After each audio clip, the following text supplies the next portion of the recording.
The GOP controls the House, the Senate, the judiciary, and the executive branch of government. It's the Democrats who are at fault. I want to remind you of one thing very important. We've had 2 government shutdowns in the last 10 years, both of them on Donald Trump's watch. This tells you who it is that they are fighting for. They didn't say they were going to hurt the billionaires. They said they were going to hurt the very people that make this government go. And honestly, I don't think they need a shutdown as an excuse to hurt them, because we've seen the illegal firings and the illegal rifts, and we've seen all the court cases, and we've seen them have to go back because they're idiots and don't know who they're firing. And then they're like, oh, never mind, I may need you back. So, this is just another excuse for them to do the very inhumane things that they want to do.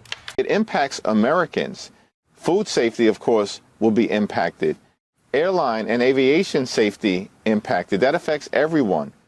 And millions of older Americans who have come to rely on telemedicine won't have the ability to access that level of medical care. That impacts everyone. And this is on top of the consequences of the one big ugly bill, which included the largest assault, the largest cut to Medicaid in American history.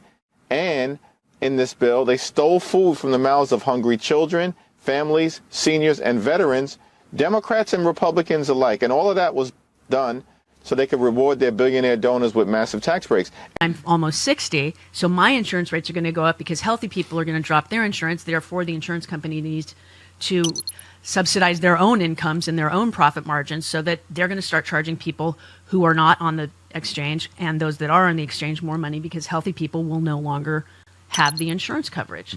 Thank you, Republicans. But that's also not the only reason that the Senate Democrats and the House Democrats did not go for the continuing resolution. We talked about it a little bit, I think, on Monday. The other reason is that the last time they passed the CR in the Senate, which was in March, and everybody got very upset with Schumer for that, what happened was Russell Vought and others had 2 chances to rescind money that was already allocated. And so and they're not agreeing to not do that. Right.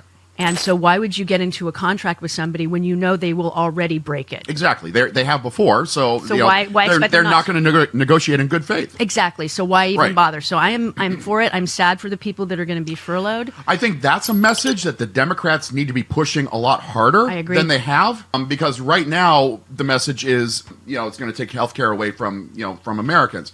That's a good message. But it doesn't apply to everybody. What applies to everybody is that these people are not negotiating in good faith.